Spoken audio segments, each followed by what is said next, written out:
was you? You meant to take this, like, how old are you? Come on, you little scamp.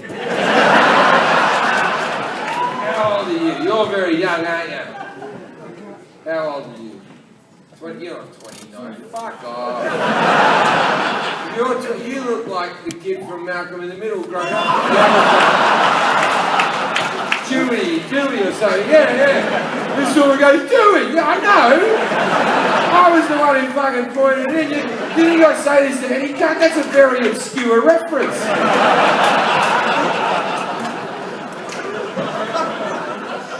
It's alright. We're having fun. Alright, upset. How old are you really? You're not 29. Really? You're born in 86? Oh, that's fair enough. See, because my theory with the young now is different, right? So right,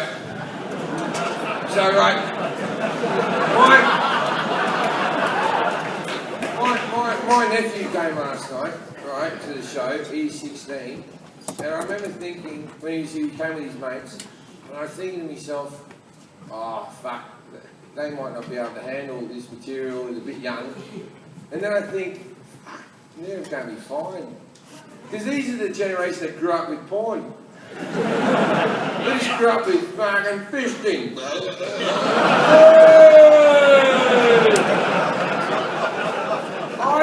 I meant to be one of the dirtiest fucking comics in the world. I used to get porn magazines at the back of a bin of the news agency where I worked. Then I'd bring the magazines out, and if Mum found them, I hid some in the bush, and I used to wank behind a tree like a fucking monkey.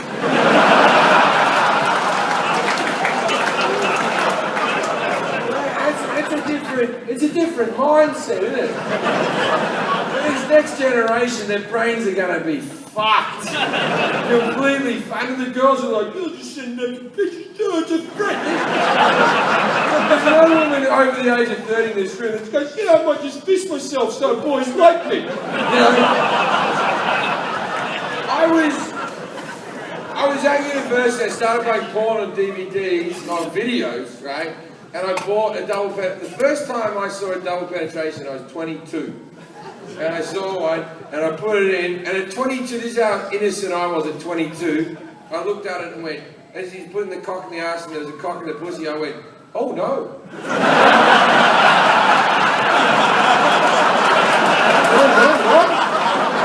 Oh, you'll kill her.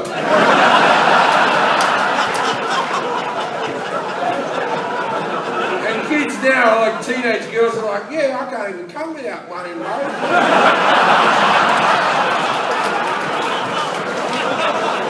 It's a different mindset. So I was with my girlfriend's nephew, and we're fucking playing video games, and he's beating me. Right? So I was like, fucking, I'll get this guy. And I went, where will he? And he looked at me, this 15-year-old looked at me like I was a fucking moron. And I went, where really?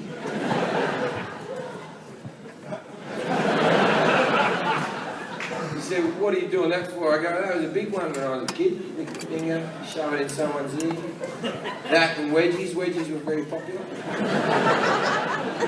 They were the big two, really.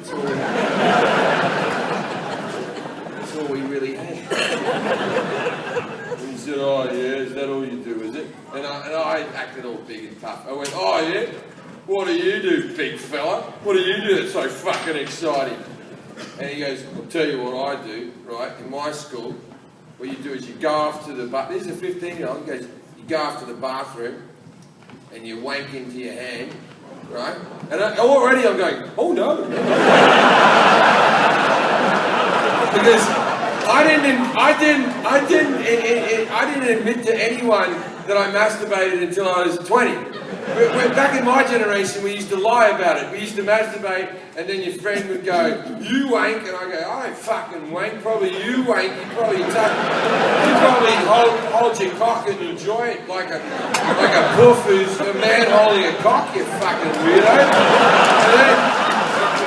And then I'd go home and I'd masturbate with so much shame, like, oh, I'm the only one, none of my friends do this, oh. And I just have these guilty wads of cum coming out of me, like, what is wrong with you?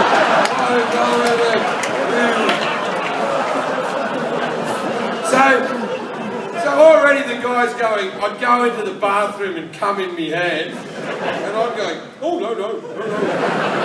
He goes, then once you got the handful of cum, you go out, you see a guy you don't like, and you smash it in his face, and you say, seagull! Right? And I'm going, oh! And he goes, because you see, the cum looks like a... Oh, I get it! I'm following what you're saying.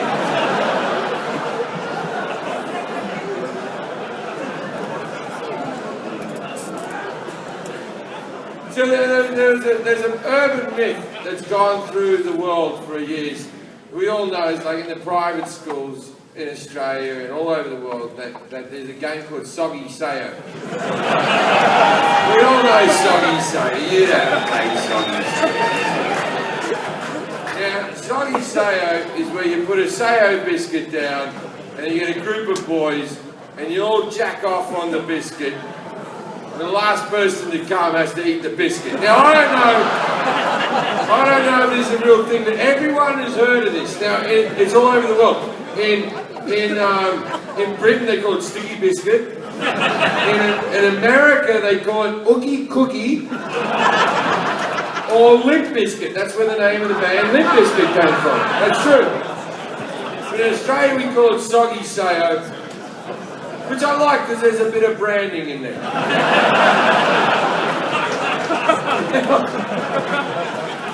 Now I was talking to my nephew about it. I said, if you ever get into that game, and he didn't heard about it because I did this routine last night. I said about that fucking cum a bit, and he goes, "Oh fuck, what happens?" I go, "Well, if you're the last person to come, you have to eat the biscuit." He goes, "Really, you have to?" And I went, "No, you don't have to. You don't have to. No.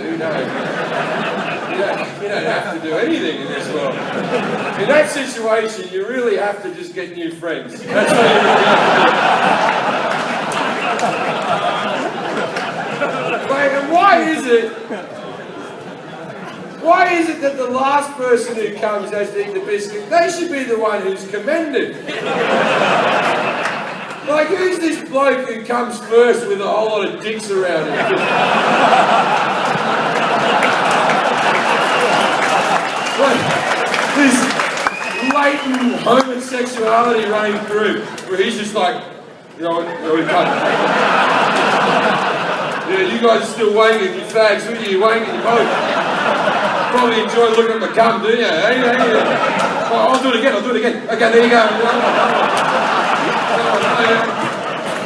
You dare me to eat it? Because I will.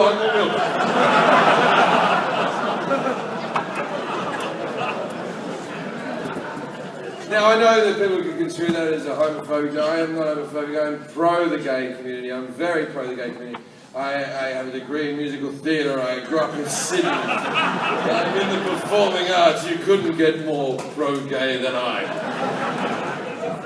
I'll tell you a story. So my girlfriend's brother-in-law, he's in his 50s, he's a nice bloke. He grew up in rural Kansas, and he came over to our house, and he's just a simple guy. He's not mean or malicious. We're watching TV, and on TV, Brian May, the guitarist for Queen, was on, and my sister-in-law goes, "Who's that guy with the funny hair then?" And I went, "Oh, that's Brian May. He was the guitarist for Queen." And my brother-in-law goes, "I used to love Queen. Why did they stop making music?"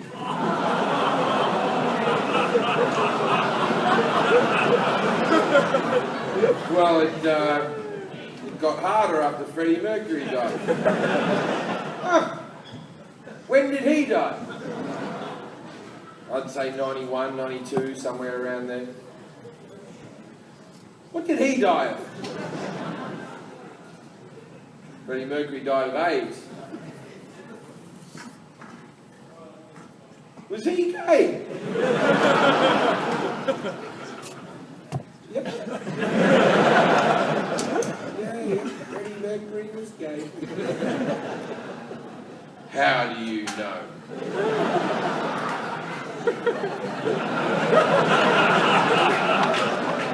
Well, he was in a band called Queen. He looked super gay. And he used to say things in interviews like this: "I'm gay."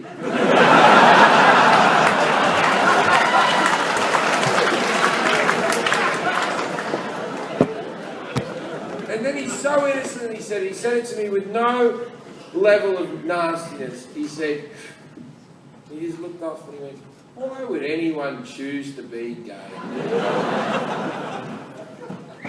And I said, "Well, they don't. You're born gay. It's not something you choose. In the same way you didn't choose to be heterosexual. It's in them. You see, a lot of teen suicides are because people are fighting with their sexuality. If you could choose, you would choose to be heterosexual because then you could get married and have kids and not be persecuted for people like yourself. And, you know, life's just easier. That's why we don't have any closet heterosexuals. No one fights with their heterosexuality. No, I always like the gays. I trust gay people. I trust gay people who are gay no matter who's watching, no matter where you are, no matter what's happening. In fact, when I employ people in my life, whether it be a tour manager or someone who does my publicity or whatever, I always search out gays. I like gays because I feel like if you're gay, no matter what company you're in, no matter who's watching, you're yourself. I believe that you're someone who's telling the truth with your life, and therefore I believe that you don't lie, therefore I believe I can trust you, and therefore I'd like to employ you. And I told this theory to a friend of mine, and my friend went, "You could say the same about racists." And it is true.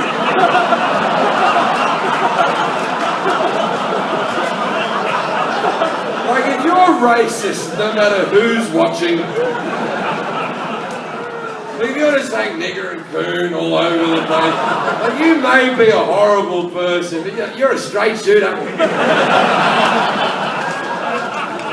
So what I really need to do is I really need to employ a gay racist. That's the holy grail.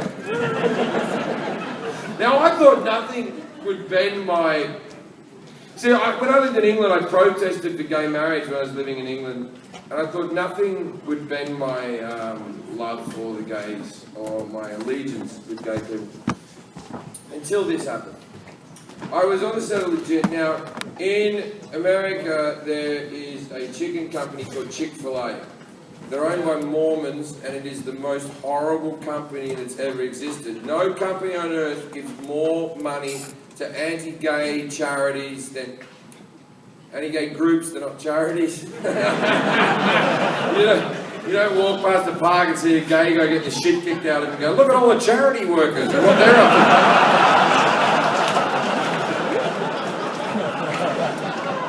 to." No company gives more money to anti-gay groups than Chick-fil-A. They are evil.